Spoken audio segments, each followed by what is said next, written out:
Europe 1 Soir. 19h, 21h, Pierre de Villeneuve. Et pour cette première heure, je suis entouré d'Yves Tréhard. Bonsoir Yves. Bonsoir Pierre, bonsoir à tous. Directeur adjoint de la rédaction du Figaro. Bonsoir Jules Torres. Bonsoir Pierre. Journaliste au service politique du Journal du Dimanche. Et nous accueillons Céline Hervieux. Bonsoir. Bonsoir. Députée PS de Paris. Est-ce que vous êtes tombé de votre chaise lorsque LFI a proposé les 4 noms de Premier ministrables ?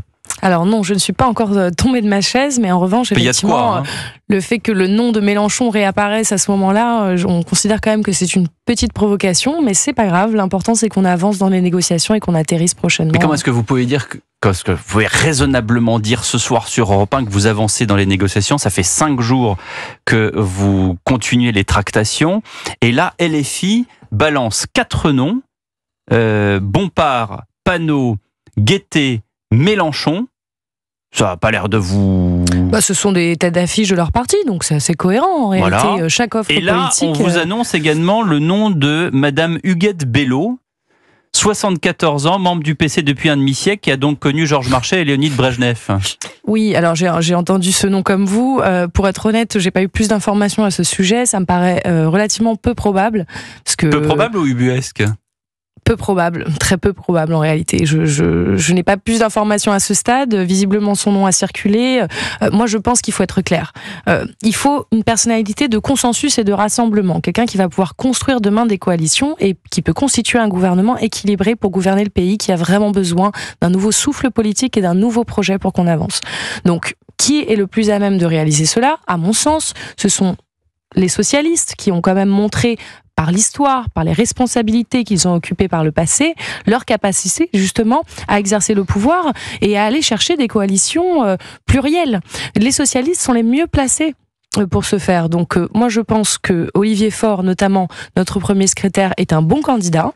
J'espère que c'est lui qui sera choisi. Je pense qu'il peut faire le consensus à gauche.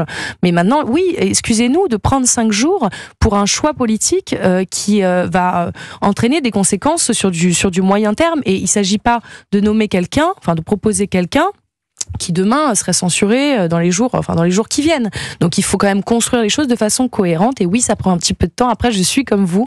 J'ai envie que le nom sorte. J'ai envie qu'on soit stabilisé et qu'on puisse avancer sur cette séquence politique parce que le pays en a besoin, les Français l'attendent et je pense qu'on sera en mesure de le faire prochainement. Céline Hervieux, maintenant que vous êtes députée, vous prenez aussi de la mesure de la chose. Est-ce que le programme du nouveau Front Populaire, si c'est un socialiste qui dirige le pays, va être appliqué à la lettre, c'est-à-dire tous les points qu'on a vus?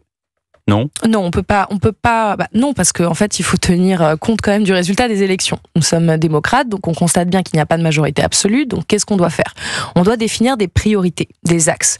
Le nouveau Front Populaire est arrivé en tête de ces élections. Les Français se sont déplacés massivement pour voter, et il se trouve que nous arrivons en tête. Donc, qu'est-ce qu'on doit faire ? On doit faire une proposition pour un Premier ministre, nommer un gouvernement, et après, ça va être à nous de définir quelles sont nos priorités, les valeurs et les projets qu'on souhaite porter, et d'aller construire des majorités texte par texte. Peut-être qu'on va en arriver là, mais en tout cas, on peut pas plaquer notre programme dans la mesure où on n'a pas de majorité absolue. Il va falloir qu'on aille convaincre. Et faire de la politique, c'est aussi ça.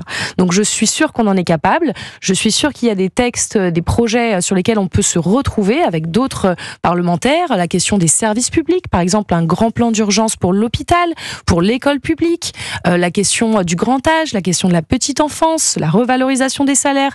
Il y a des sujets sur lesquels je suis sûre qu'on peut trouver du consensus. Jusqu'au SMIC à 1600 €? Le SMIC à 1600 €, au moins l'augmentation des salaires, oui, ça va forcément... Et les 14 tranches d'imposition, va forcément se poser avec sur une la 14e table. tranche à 90%? Alors, sur les tranches d'imposition, je suis pas certaine. Par contre, ce qui est sûr, c'est que sur le rétablissement de l'ISF, par exemple, et la taxation des super-profits, là, on peut trouver du consensus, parce qu'effectivement, si on pose sur la table des investissements supplémentaires, il va falloir retrouver des recettes fiscales aussi. Donc, de toute façon, les deux vont ensemble. Je note que vous avez employé le mot majorité de texte. Ça veut dire que vous éludez complètement la possibilité d'une coalition du bloc central avec quelques personnes, et notamment des socialistes modérés.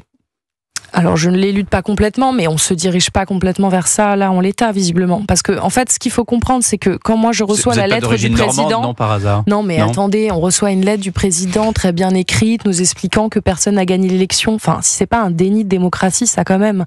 Il y a un gagnant dans cette élection. Le président a demandé de la clarté. Les électeurs sont venus voter dans un contexte ubuesque. On n'a même pas eu le temps de parler vraiment des projets, mais il se trouve que le nouveau Front populaire l'emporte.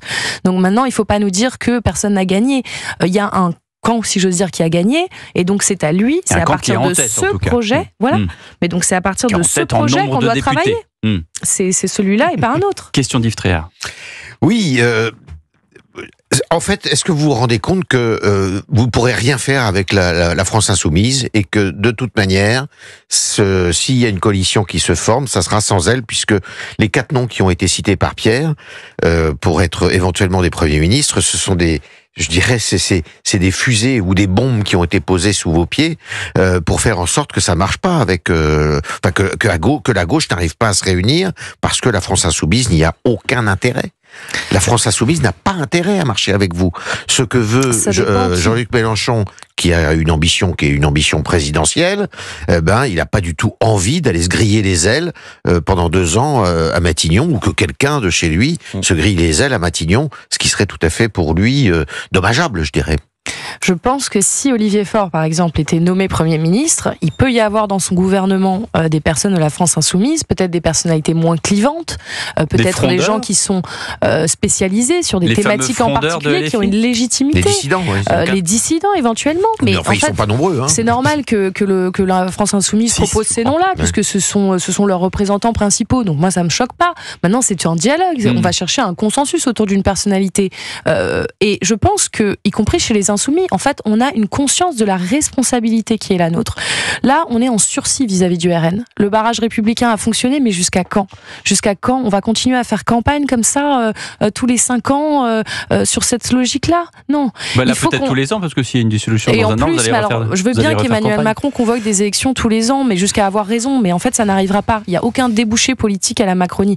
Donc maintenant, il faut qu'on en sorte. Il faut qu'on propose un projet clair pour le pays. C'est un projet de gauche qui peut permettre de rassembler les Français et d'aller récupérer et rattraper notamment les électeurs du Rassemblement national. Bien, mais il y a quand même un avertissement de Jean-Luc Mélenchon qui vous dit le programme, tout le programme, rien que le programme, et que si vous venez à collaborer avec d'autres forces politiques, la gauche, ça sera qui ? Ça sera lui.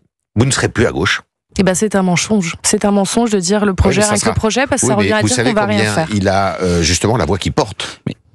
Plus maintenant, vous savez, Mélenchon, il suffit d'avoir été un petit peu sur le terrain. Moi, je sors de 3 semaines de campagne. Je peux vous dire que, et je pense qu'honnêtement, moi, je suis à Paris, évidemment, dans ma circonscription, donc au cœur de Paris, c'est encore plus prégnant. Mais partout en France, je veux dire, Mélenchon, mais c'est terminé. Vous pouvez pas dire ça. Évidemment, regardez, mais il a accompagné les députés devant l'Assemblée. On aurait dit un quart scolaire. Il les a tenus par la main. Dimanche, très bien, il peut nous accompagner, mais ça ne change pas un fait politique qui est qu'il est en dehors du jeu. Pardon. Et il est le premier. Il a raison, Jules Torres, en disant qu'il est le premier de tous les leaders politiques, de tout l'échiquier politique, à prendre la parole lors de la soirée présidentielle à 20h. C'est ça qui est assez dingue, moi je trouve, dans vos propos, c'est que vous dites le nouveau Front populaire a gagné. Mais finalement, c'est une victoire à la Pyrrhus, parce que vous n'avez même pas 180 députés. Vous vous écharpez. 190. Plus de 190. Vous écharpez avec les élus de la France insoumise. En effet, Yves l'a dit, il y a des frondeurs, mais ils sont 6. Donc, si même vous n'êtes pas capable de rassembler les 190 députés de gauche qui ont été élus, alors que la majorité absolue est à 289, et vous dites en même temps que vous voulez pas bosser avec la majorité présidentielle, vous allez gouverner comment ? Mais je ne dis pas qu'on ne va pas travailler avec la majorité présidentielle, et on ne s'écharpe pas. On ne s'écharpe pas. Simplement, on dialogue en fait. C'est pas s'écharper. Il y a un choix qui est majeur à faire. Évidemment que vous avez plusieurs nuances de gauche, donc chaque parti essaye de porter évidemment les personnes qui jugent les plus à même. La question suivante, Céline Hervieux, c'est à quel moment vous arrêtez les négociations avec le nouveau Front populaire et que vous rejoignez la coalition que veut Emmanuel Macron ? Mais on va pas rejoindre. Enfin, c'est pas Emmanuel Macron de convoquer une coalition. Enfin, pardon. Quand il en appelle aux forces républicaines, j'ai envie de lui rappeler. Vous-même, Céline Hervieux, est-ce que vous êtes plus proche d'un centre-gauche ou d'une gauche extrême à la LFI? Moi, je suis social-démocrate. Donc moi, vous voyez, je suis dans la ligne Glucksmann. Vous êtes plus proche d'un centre-gauche. Je suis dans la ligne Glucksmann. Donc je suis socialiste en fait. Donc pourquoi et qu'est-ce que ça veut dire? Ça veut dire que j'aspire et nous aspirons à gouverner ce pays. Emmanuel Macron, ça veut dire qu'on parle vrai aux Français. Ça veut dire qu'on ne promet pas des choses qu'on ne sera pas en mesure d'appliquer. Donc on va travailler. On va rentrer dans une nouvelle ère politique. Je dis pas que ce sera simple. Chacun va devoir faire des concessions. On va peut-être rentrer dans un nouvel ère d'un parlementarisme qui va être beaucoup plus fort et où l'Assemblée va avoir un poids réellement important. Et on a fustigé Emmanuel Macron pendant des années dans sa verticalité, son rapport au pouvoir et ses usages de 49.3 à répétition, donc c'est pas à nous maintenant d'avoir un discours où on dit que voilà c'est comme ça et pas autrement. Imaginons, regardez ce qui se passe au centre là, enfin dans l'axe central entre Attal et Darmanin. Pierre tout à l'heure rappelait qu'ils étaient à couteau tiré en ce moment. Imaginons qu'il y a un divorce. Si Attal vous tend la main, vous la prenez? Puisque Attal vient du Parti socialiste. Sur la base de notre projet? S'il est d'accord pour augmenter les salaires, s'il est d'accord pour réfléchir sur l'abrogation de la réforme des retraites, la revalorisation du minimum vieillesse, donc vous êtes plus proche sur la revalorisation des APL que de Madame Guettet. Mais c'est pas, en fait, moi, je serais intéressée, Monsieur Tréhard, si vous avez la ligne politique de Monsieur Attal. J'aimerais bien savoir, parce que j'ai toujours pas compris, en fait, quel projet politique pour le pays il propose, en fait. Vous voyez, c'est ok, une droite libérale, j'ai compris ce qu'ils essaient de faire. Ils sont eux-mêmes divisés. Vous êtes prête à connaître sa ligne politique s'il la dévoile? Nous, on pourra travailler avec tous les démocrates et républicains sur la base de notre projet. Et c'est à eux de faire le pas vers nous. C'est pas à nous de rentrer dans une coalition selon les bases d'Emmanuel Macron. Enfin, il a été désavoué. Il y a 2 élections successives où les Français ont dit stop à Emmanuel Macron, stop à ce gouvernement. Ils veulent un changement. Donc, il faut maintenant qu'on entende ça et qu'on respecte le vote des électeurs. Et donc, le nouveau Front populaire est prêt à être en responsabilité. Donc, c'est à partir de ce projet-là. C'est pour ça que les gens nous ont fait confiance. Ce soir, que vous négociez avec le nouveau Front populaire, mais que vous entendez ce que dit... alors, je fais attention en vous regardant, mais ce que dit le bloc central pour éventuellement travailler avec eux. On peut dire ça ce soir. Moi, je pense que de toute façon, on va devoir travailler au-delà du NFP. C'est une évidence. Au-delà du NFP. Merci Céline Hervieux d'avoir été ce soir sur Europe 1, 19h27, le rappel de l'actualité. Et on continue à décrypter l'actualité politique avec Yves Tréhard et Jules Torres. À tout de suite sur Europe 1.